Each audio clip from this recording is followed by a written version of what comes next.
홍준표하고 이명박이 만나서 한 대화가 충격이죠. 어떤 느낌이냐면은 죄송해요. 저부터 욕할게요.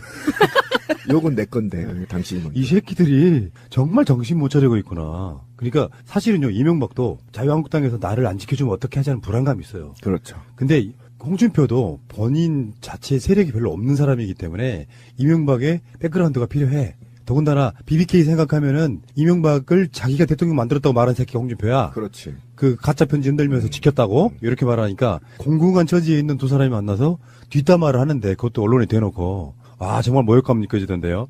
제가 홍준표를 하겠습니다. 이명박의 역할을 명정님이 해주세요. 여자분을 시킬 수는 없잖아요. 자 일단은 제가 홍준표예요. 좌파 정권이 들어서니 SBS도 뺏겼어요. 아예 빼앗았어. 아마 그것도 적폐야. 적폐가 아니고 강도라고요. 운동권 정권이기 때문에 정권 담당 능력이 없을 것으로 봅니다. 저는. 야당이 강하게 가려면 정부의 긍정적 측면도 이야기해야지. 긍정적인 측면이 하나는 있죠. 쇼는 기가 막히게 합니다. 그것도 능력이야.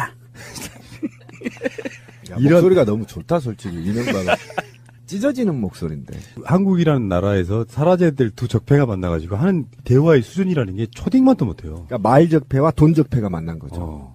정말 이거 보고 빡이 돌아가지고 뭐 SBS에 관련된 문제도 조금만 더 이야기를 하자면 SBS를 뺏겼대. 자기가 소유하고 있었던 실토잖아요. 그러니까 SBS가 빡이 돌아서 한 꼭지로 뉴스 내보내고 마지막에 앵커가 클로징 멘트로 한 번 더 합니다. SBS는 자유한국당의 소유였던 적이 없다. 근데 그것도 반성을 좀 한 부분이 있어야 돼. 그러면 KBS, MBC가 장악됐을 때 그나마 SBS 뉴스가 나왔던 건 사실이에요. 근데 왜 예전에 대선 국면에서 세월호 인양할 때 SBS가 정말 똥볼 찬 적이 있었잖아요. 해수부 직원의 그 익명성 빗들어가지고 인터뷰하면서 문재인 후보한테 잘 보이려고 하는 짓이다 뭐 이런 식의 보도가 나간 적이 있었다고. 그때 그리고 나서 김성준 앵커가 그만둔 거예요. 그 뉴스를 내렸어. 유튜브 같은 데서. 그때 홍준표가 대선 과정에서 그런 이야기 하잖아요. SBS에 압력 넣어가지고 벌써 언론 통제하고 있다 이런 식으로 얘기 하거든요. 어쨌건 이 사람들 마인드가 이렇다니까요. SBS는 뺏겼다니. 아니 그 이야기 때문에 SBS가 20분 가까이 홍준표를 깠는데 작년에 SBS 8시 뉴스는 없애버리겠다. 혹은 모래시계 드라마로 내가 키워준 방송사다. 이렇게 말했던 걸 정말 저질이에요. 그러니까 홍준표가 양아치도 못한다는 게 뭐냐면 과거 정부에서 SBS가 자유한국당을 좀 빨아줬다고 하면 그다음에 그 이후에 이제 다른 정치 자유한국당 내 정치인이 말하는 거 보면 어차피 수뇌부는 다 장악했다. 이게 지금 팩트인 거 아닙니까? 그럼 이 정도 빨아줬으면 적어도 양아치 세계에는 을이라는 게 있거든. 그거를 지금은 양심선을 하면 어떡해. 자기들이 장악했다 그러고 자기가 키웠다 그러고 그다음에 또 다른 자유한국당 내 정치인들은 수뇌부는 다 내가 장악했다. 이런 용어들이 지금 나오고 있는 거잖아요. 그러니까 자기들이 정부에서 SBS를 장악했다는 걸 이미 실토해버리는 거잖아요. 그렇죠. 그리고 이거를 사실은 실현을 했어, 이명박이. 그거 적폐지? 이렇게 얘기하니까 깜짝 놀라서 강도죠? 이렇게 바꾼 거라고, 사실은. 실수한 거라고. 그러니까 스스로도 적폐라는 걸 알고 있는 거잖아. 그렇게 봐야 되는 거라고. 적폐가 아니고 강도라고 말한 사람은 홍준표. 그러니까 적폐라는 거를 이명박이 얘기를 한 거란 말이야. 잘못 말한 거예요. 그 자세히 보세요, 키워드. 그러니까. 예. 그러니까 수준 떨어지는 두 사람이 모여가지고 저작거리에서도 하지 않을 말 정도가 일반인들이야. 술자리에서 하는 말이죠. 할 수 있는 말을 기자들 버젓이 다 막 보고 있는데 이런 이야기를 막 아무 관점도 없이 하는 거예요. 이 자유당이 지금 기본적인 현재 상태의 언론에 대한 언론관이 나오는데요. 2일날 박성중 자유한국당 홍보본부장이 최고위원회 자리에서 이런 얘기를 합니다. 저희가 여당 시절에는 위에 두뇌는 저희들이 어느 정도 지배를 했지만 SBS 말하는 거예요. 그러니까 다. 이 언론들의 지상파 다. 지상파 언론들의 그 고위 간부들은 자기들이 지배를 했었는데 이제는 그것마저도 뺏겼다. 이런 논지의 발언을 해요. 그리고 홍준표가 SBS 뺏긴 걸 얘기를 합니다. 그러니까 이 사람들은 지금 초지일관 언론에 대해서 어떤 생각을 갖고 있냐 하면 문재인 정부가 언론을 장악했다라는 프레임으로 생각을 하고 행동을 하는 거예요. 아니, 그러니까 자기들이 정치를 할 때 언론을 당연히 부산물로 장악하는 것이 정치라라고 머릿속에 아직도 그렇죠. 박혀 있다라는 것이고 예. 이것을 정상화로 문재인 정부 하에서 정상화로 돌렸는데 이 정상화마저도 지금 문재인 정부가 강도 짓을 해서 뺏어갔다 이렇게 얘기를 하는 겁니다. 그러니까 이게 언론관이 거의 초등 수준도 안 되는 빵점에 지나는 거죠. 언론을 뺏고 빼앗기는 재화로 지금 보고 있는 거잖아요. 이건 굉장히 안 좋은 버릇이고 이거에 대해서 사실은 이게 바로 자기들이 언론 블랙리스트 만들고 언론을 장악했다는 것 자체를 시인한 거가 되죠. 최민희 의원 예를 들어볼게요. 이분이 방통위원회 부위원장이었잖아요. 예. 그래서 이제 정권이 바뀌고 그러면 방통위원장 1순위 후보였어요. 근데 자유한국당이 아니라 민주당 쪽에서 주도해서 방통위원장 성립 요건, 될 수 있는 임명 요건을 바꿨어요. 그게 뭐냐면은 3년 동안 정당 소속이었던 적이 없어야 돼요. 그래서 최민희 의원이 방통위원장이 못 된 겁니다. 그렇죠.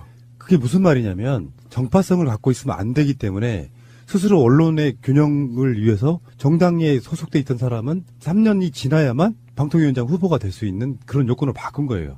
그게 공정성을 위한 거잖아요. 그렇죠. 그렇다 보니까 이런 식의 마인드 갖고 있는 사람들, 정권이 바뀌면 뭐 SBS나 MBC나 KBS나 다 장악해도 되는 거지 뭐 이렇게 갖고 있는 정말 구시대적인 마인드를 요구 없이 노출한 거예요. 근데 이거는요, 구시대적 발상이라기보다도 이건 범죄에 가까운. 그렇죠. 정말 제가 원래 이명박이 반짝거리는 이마에를 그 짱돌로 조사버리고 싶었는데 이 사람 둘이 있잖아요. 입주댕이를 좀 조사버리고 싶다는 충동을 이빨 다 빼버리고 싶다라는 거예요. 왜 그러냐면 이게 말이 아니야.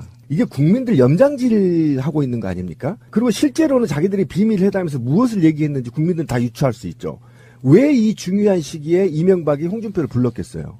지금부터 검찰이 나를 본격적으로 조사하려고 한다. 측면 지원해달라라고 요구한 거 아닙니까?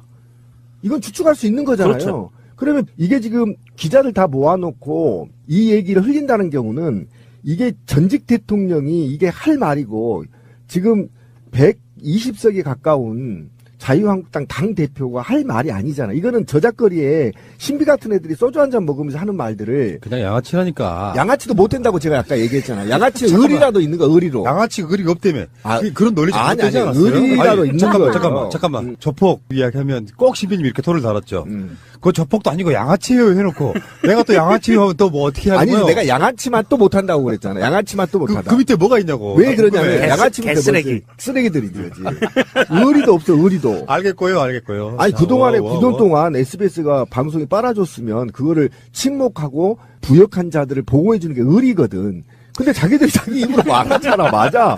쟤네들 우리 빨아줬어. 이거는 의리가 아니죠. 그러면 그동안에 그 부역했던 사람들이 다 들통나게 되는 거잖아요. 이거는 자, 얼마나 예. 불쾌하겠습니까? 여기에 지금 우리가 얽매일 시간이 없습니다. 국민의당으로 가보겠습니다.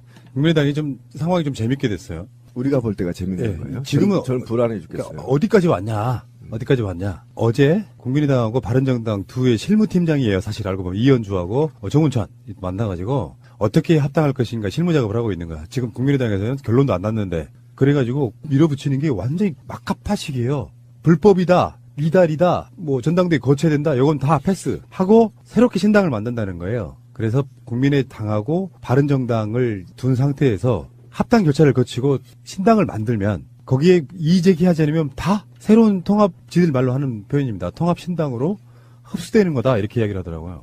그러면 이현주가 하는 말이 가관이야. 나가봐야 뭐 원로 개섭단체나 만들겠어요. 웬만하면 따라올 거라고 그렇게 비아냥거리더라고. 아니 그렇게 이제 말로 전쟁하는 거니까 하는 게 어쨌든 양당이 지금 제3지대 신당론으로 굳어지고 있죠. 예, 양쪽 서로 흡수나 이런 것이 아닌 조금이라도 한 사람이 더 가져오기 위해서 어쨌든 제3지대 통합론으로 지금 가고 있어요. 제3지대 통합론으로 가면 어쨌든 합당에 대한 의결 방식이 의원 수만큼의 이제 할당을 해야 되고 지역위원회도 할당해야 되고 어쨌든 이런 문제를 해서 좀 합당에 가장 합리적인 방식이죠. 제3지대 합당이. 여기에 이제 이 호남 국회의원들 박지원과 어쨌든 정동영을 중심으로 신당 창당을 지금 개혁신당 창당을 지금 박차를 가하고 있죠.